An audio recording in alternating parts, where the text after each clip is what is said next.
अगर दिल्ली अध्यादेश बिल जिस पर आपने बड़ी दिल पर पत्थर रख के उसको समर्थन दिया है, संदीप दीक्षित आज भी उसका विरोध कर रहे हैं, अजय माकन भी और पंजाब के कुछ नेता भी। अगर अतुल भाई, अगर मान लीजिए सरकार से हार गए संसद में दिल्ली अध्यादेश पर, तो ये पहली अग्नि परीक्षा है, मैं बता रहा हूं। अगर इसमें हार गए तो फिर आगे क्या करिएगा? देखिए मानक जी, आप हर बात नो कॉन्फिडेंस मोशन की भी आती है या फिर सेंटर स्टेट रिलेशन के संघीय ढांचे की, फेडरल स्ट्रक्चर की बात आती है, तो आप हार जीत का उसको स्वरूप क्यों देते हैं? संसद वो जगह है जहां पर अगर अन्याय अत्याचार की बात हो, संसद वो जगह है जहां अपनी बात रख सकते हैं, संसद वो जगह है जहां चर्चा हो, जनता के सामने जाए कि सच्चाई क्या है।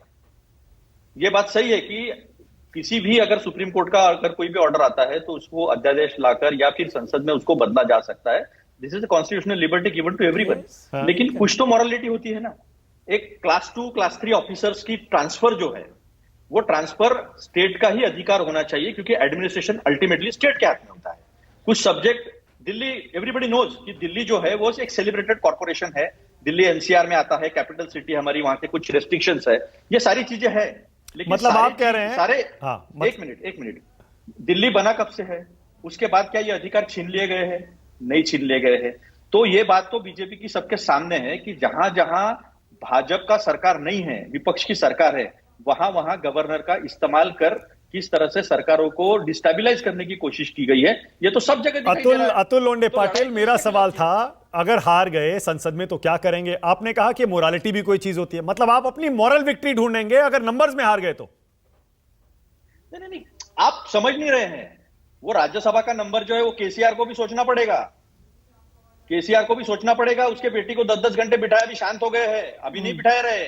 महाराष्ट्र में घूम रहे हैं, वो बीजेपी को मदद करने के लिए, वोट काटने के लिए वो घूम रहे हैं अभी। वो उनको भी सोचना पड़ेगा कि हमारे अधिकारों का क्या होगा, क्योंकि महाराष्ट्र में कोश्यारी नाम के एक व्यक्ति आए थे, बड़ा उधम मचाया उन्होंने, बड़ा उधम मचाया। उनकी जिम्मेदारी अभी एक मनोहर कुलकर्णी जो संभाजी बड़े नाम से घूमता है, जो महात्मा गांधी के बारे में, उनकी मां के बारे में गलत कहता है, जिन्होंने आखिरी तक हे राम कहा, उनको 3 गोली मारी, और जो जिन्ना की वजह से पार्टीशन हुआ उसको 1 गोली पत्थर भी नहीं मारा इन्होंने। ये बात कर रहे, वो महात्मा फुले को गंदी गाली देता है, वो साईं बाबा को गंदी गाली देता है। ये ऐसे लोग छोड़ के रखे हैं, संघीय ढांचा बचा।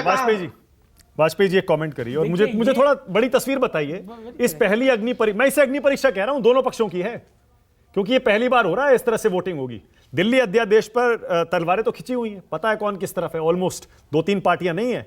वो भी आंकड़ा दिखाता हूं, उससे और क्लियर हो जाएगा। अगर मान लीजिए राज्यसभा में गिर गया, क्योंकि अभी पूरा आंकड़ा नहीं है सरकार के पास, क्या संदेश जाएगा? हमारे हिसाब से जो आंकड़े कैलकुलेट किए हैं इन लोगों ने सबने मिलके, उसके हिसाब से बिल्कुल पास होगा, कहीं उसमें किसी तरह की कोई रुकावट नहीं है, नंबर 1।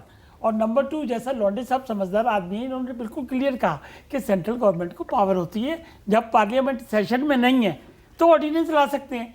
और सुप्रीम कोर्ट की बात इन्होंने की कि सुप्रीम कोर्ट ने ऑर्डर दे दिया, उसके बावजूद भी पावर है हमारे पास पार्लियामेंट को कानून बनाने की। और पैरा 95 बिल्कुल सही पढ़ा है इन्होंने, एकदम उसी में लिबर्टी दी गई। तीसरी चीज, रात में अध्यादेश, काली रात में, ये क्या होता है? जो पार्लियामेंट सेशन में लेके आए, मैं वही बता रहा हूं। पार्लियामेंट सेशन रात के अंधेरे में लेके आए कि नहीं? अंधेरा मुझेरा कुछ नहीं होता है इसमें। आप बताइए, आप रात के अंधेरे में लेके आए, 11 बजे लेकर नहीं आए। आप सच्चाई को स्वीकार करिए। ये नहीं, ये मोदी जी की तरह कुछ भी बोल के कुछ भी अच्छा, आप लेकर आए कि नहीं लेकर आए? दिल्ली की जनता का अधिकार लेके आए, बिल्कुल छीना है। आदिल, सरकार के अधिकार छीना है। अरे आदिल सुनिए ना, आपके अंदर हिम्मत है तो चुनाव लड़के जीत कर आइए। अरे आदिल सुनिए ना, आदिल 1 सेकंड, इधर हिम्मत है तो चुनाव लड़के। ओके आदिल, सवाल छोटा सा सरकार चलाने की। अरे आदिल सुनिए ना, वो जनता अब नहीं चलने देगी। आदिल चोर दरवाजे। अरे भाई, ये दिल्ली विधानसभा नहीं, रुकिए ना एक सेकंड। मानक भाई, अरे मेरी बात, सवाल तो सुन लीजिए भाई, आपने बोल लिया बहुत देर।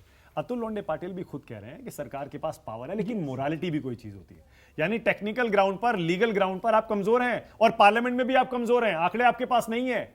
मैं ये कह रहा हूं, अगर वहां पर हार गए तो क्या संदेश जाएगा? मानक भाई, संघीय ढांचा क्या कहता है? किसी राज्य को जो पावर दी गई है आप उसको नहीं छीन सकते। और अगर ये नहीं, आप एक मिनट, पार्लियामेंट आखिर ये कानून क्यों लेके आ रहे हैं? अब तो आखिर ये कानून क्यों लेके आ रहे हैं?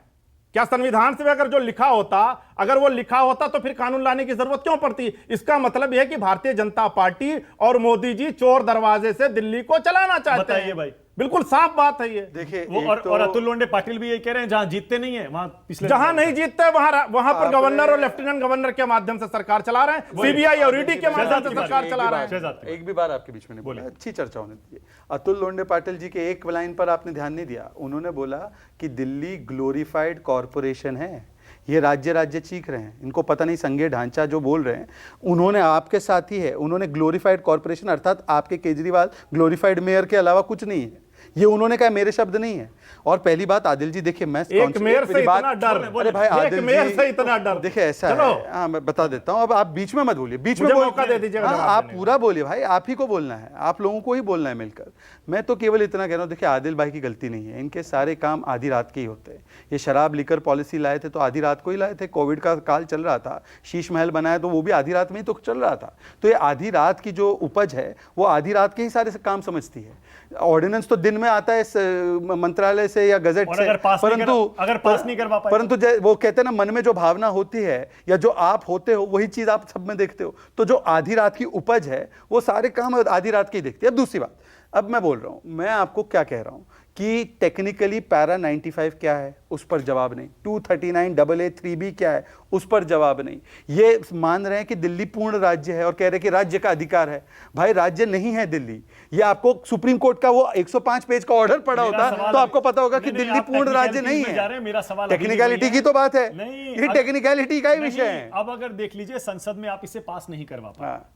तो क्या संदेश जाएगा? विश्वास प्रस्ताव पर वोटिंग आएगी? एक काम करते ये चुनौती अभी जो कल तक केजरीवाल जी बोल रहे थे सेमीफाइनल है, उनके बाद उन्होंने बोलना बंद कर दिया। एक बार मैं आदिल जी से पूछना चाहता हूं कि अगर हम हारे तो हम आकर यहां पर जवाब देंगे, अगर ये अत्यादेश पारित होकर कानून बनता है तो केजरीवाल मानेंगे सेमीफाइनल हारे हैं? केजरीवाल क्यों मानेंगे? मोदी अरे बोला केजरीवाल ने, अरे मोदी जी आके यहाँ जवाब देंगे क्या? ये भाई मोदी जी आके यहाँ जवाब देंगे क्या? ये केजरीवाल का स्टेटमेंट है, जवाब देंगे क्या? ये देखो पूरे देश में झूठ परोसने वाले लोग केजरीवाल से जवाब मांग रहे हैं। अरे केजरीवाल से आप इतना केजरीवाल सवालों के ऊपर है, केजरीवाल जी से आप लोग इतना डरते हो कि रात के अंधेरे में अध्यादेश लेकर आते हो। केजरीवाल जी को जो आप हरा नहीं पाए, केजरीवाल बिल्कुल बोला है, डंके की चोट पर बोला है। जवाब वही देंगे ना। आप अगर हरा नहीं पाए, जनता का दिल जीत नहीं पाए, चुनाव आप जीत नहीं पाए, विश्वास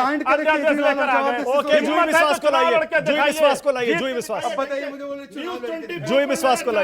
भाई इनके अंदर हिम्मत है, दिल्ली के अंदर 2025 में चुनाव लड़े और शहजाद भाई भी कोई सीट से लड़े, जीत कराएं। आप अभी तैयार हैं चुनाव कराने को? मैं कह रहा हूं कि 2025 में ये चुनाव लड़े, इनके अंदर हिम्मत है, जनता का दिल जीत के